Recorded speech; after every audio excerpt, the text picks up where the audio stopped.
খালা কয়টা পুরান কাপড় চোপড় থাকলে দিতেন, মেয়েটার পরাইতাম। আমরা কেন রিলিফের মাল দিতাছি না এলাজ করে কইতাছি যে আমরা না কাপড় চোপড় বিতরণ করতাছি? ফকুনির বাচ্চা কইতে পড়ে গেলি, যাবে আনতে যাও, অন্যবে যাও। নিজের বাপের বাড়ি কি আসছিল ফকুনি জানে না, জমিদারের কাছে বিয়ে হয় ওখানে জমিদারি বাপ দেখায়, বাপের বাড়ি টানতার ভর আম করে দিতে গেলে কষ্ট লেগে যায়। মিজাজটা যে খারাপ লাগে, একজনের পর একজন আইতেই থাকে। আসসালামু আলাইকুম। ওয়ালাইকুম সালাম। কে তুমি? কারা চাই? আমার চিনবেন না, আমি গ্রামের থেকে আসছি। খালা কয়টা পুরান কাপড় চোপড় থাকলে দিতেন, মেয়েটার পরাইতাম। আমরা কেন রিলিফের মাল দিতাছি না এলাজ করে কইতাছি যে আমরা না কাপড় চোপড় বিতরণ করতাছি? ফকুনির বাচ্চা কইতে পড়ে গেলি, যাবে আনতে যাও, অন্যবে যাও। কিরকম ব্যবহার করে গরিব? যাও না, যত সব ফকুনি মকুনি কইতে না পড়ে গেলি। আমি তো এক ফকুনি, আবার আরেক ফকুনি খেদাই দিলাম। কয়দিন ধরে ম্যাডামের তো কইতাছি শীতের কটা কাপড় চোপড় দেন, একটা কম্বল দেন, খেতা বাড়ি দেন, হেয়ারই খবর নাই। আমারই দিতে পারে না, আবার আরো ফকুনিরে দিব।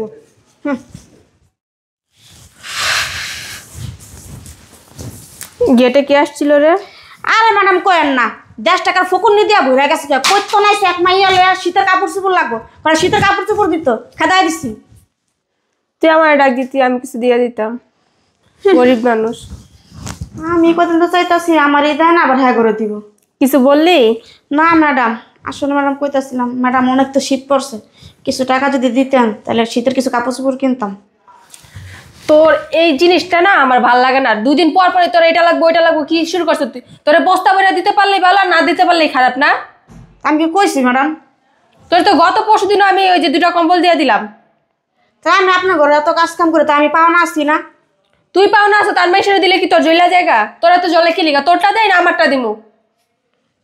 হেরা গরিব, আমিও তো গরিব, তাই আমিও তো হিসেবে পাও নাই আপনার কাছে। তোর তো আমি সবসময় দেখতে আসি, এমন তো না তোর দেখতেছি না। তুই পাও না আছো, তোরটা দিয়েই তার একজনটা দিতেছি না, তোর হকেরটা আরেকজনটা দিতেছি। আমি কোনটা? আমার হকেরটা তো নামের হকেরটাই দেন, তাহলে দিলেও অ্যালাউন্সমেন্ট করে তারপর ডেকে ডেকে না দেন। তুই না সবসময় বেশি কথা বলস, তোরে লাই দিতে দিতে মাথায় তুলে ফেলছি, এই কারণে তুই আজকে এরকম করস, মুখে মুখে কথা বলস। রুম সবগুলা ঝাড়ু দেওয়া হয়েছে? না ম্যাডাম।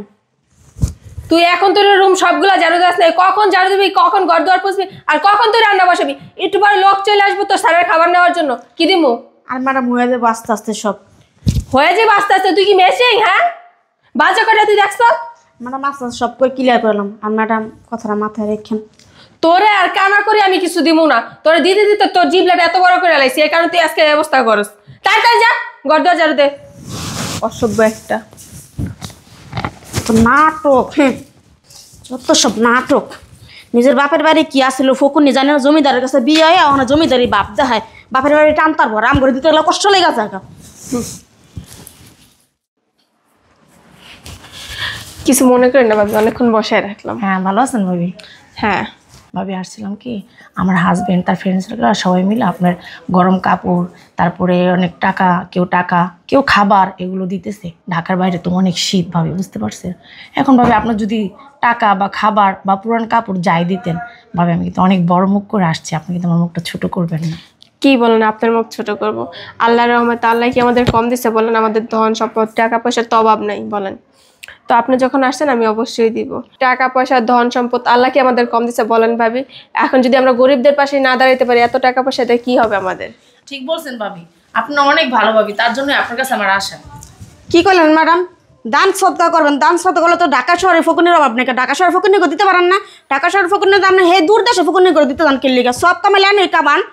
আরে যে ম্যাডাম আপনি 2 দিন পর পর ম্যাডাম ফুসলাইতে টাকা পয়সা ম্যাডামের তো নাওয়ার লেগা। হ্যাঁ, হ্যাঁ দিবেন কে লেগা? আমার দিবেন, আমার চোখে লাগে না? আমার দেখেন না চোখে আপনি? তোর কি কম দিছি? হ্যাঁ, কথা কম বল, যা রুমে যা। দেখেন ম্যাডাম চোখা কম চালাবেন, এমন করে আপনার বাসায় আমি কাজ করতাম না। তোর চাকরি করা লাগবে না, তোর এই পর্যন্ত কম দেয় নাই, দিতে দিতে এই পর্যন্ত কাইছি, এরপর তোর মন ভরে না। আরেকজন টাকা লিগা তোর দিম, তোরটা তোর দিতেছি না? আপনার বাপের বাড়ি তো ফকুনি নাই তো কিছুই, সারের বিয়ে করে অনেক রাজত্ব পেয়ে গেছেন গা, বাপের বাড়ি চালাতে পারবেন, মাসের দিতে পারবেন, আরাম বুঝলে তো কষ্ট লেগে যায় গা। এটা কেমন বুয়া আপনার ভাবি? এই ম্যাডাম আমরা কত কম কন, আপনার বাড়ি কাজ করি না আপনার বাড়ি ই করি, আপনার বাড়ি এত কথা কন কিলিগা? ভুয়া এখন কিন্তু বেশি হয়ে যাইতাছে। হ্যাঁ তো কথা কয় কিলিগা? আর তুই যা এখান থেকে, যা কিলিগা তুই তোর কাজে যা। আমি আপনার কামই করতাম না। তোর কাজ করা লাগবো না, তোর কাছে জিজ্ঞেস করে আমি কারকে দিব? হ্যাঁ, আমার যখন যারা যেটা দিতে মন চাইবে আমি ওইটা দিব, আমি তোর কাছে কোনো জিজ্ঞেস করব না। তুই এই বাড়ির মালিক না, এই বাড়ির মালিক আমি। হ্যাঁ, বেরো যা। বুঝছি আমরা তো এই বাড়ির মালিক, এর লেগে এই অবস্থা করতেছে না। আমি যদি এবার মালিক হতাম না, আপনারা তো মহিলার এবারে আমার জুতা সাফ করার রাখতাম না। গেছিলাম না আপনার বাপের বাড়িতে, আপনার বাপের বাড়িতে আমার চেয়ে বেশি ফকুননি। আমরা তো একটু ভালো মতো কাপড় চোপড় দিই, আপনার ভাই বোনে কি পিনতে দেখি না? মাইসে দান করে, আমি তো মাইসে দান করাত করলো ভালো একটু কাপড় চোপড় দেয়, আর আমি করছে খারাপ কাপড় চোপড়, নিম্ন কাপড় চোপড় পিনতে। তুই যাবি এখান থেকে? হ্যাঁ জামু বেরো। জামু তো আমি গেলে দেখবো আমার চেয়ে ভালো কোনো বুয়া পাননি। আরে মহিলা, আপনি আমি দেখালো মনে হেন আপনি রাস্তা বেলা চুল টাইনে ছিলাম। কেমন চুপা বুয়া রাখছেন আপনি ভাবি? আমি রাখি নাই, ওই যে দারোয়ানরে বলছিলাম একটা মহিলা দিতে, দারোয়ানে দিয়া গেছে। অসভ্য মহিলা একটা, জানে না যে এখন যা লাগতেছে ঘরে তা দিতেছে, তারপর নাকি আর হয় না। দেখি বুয়া না কিছু, আল্লাহ কি চুপা চুপা ভাবি, ওরা চাকরিতেই রাখবো না আমি। কি চুপা চুপা ভাবি, আল্লাহ রে আল্লাহ। এই যে ম্যাডাম আমি যাইতাছি গা, পিছন ডাকলো আর আমার পাইবেন না। আর এই যে বাড়ি আমি যাইতাছি, আমি গেটের সামনে আছে চুল টাইনে ছিলাম, তোর কারণে আমার চাকরিটা গেছে গা। কেমন অসভ্য অসভ্য। ভাবি আমার না ভয় করতেছে, আমার একটু দিয়ে আইবেন। এই বিডি আমার 2টা ঠুকনা মারছে, বিডির চুল ধরতে আমার বেশিক্ষণ লাগবে না ভাবি, চলেন না আমার একটু দিয়ে আইন না। আচ্ছা চলেন।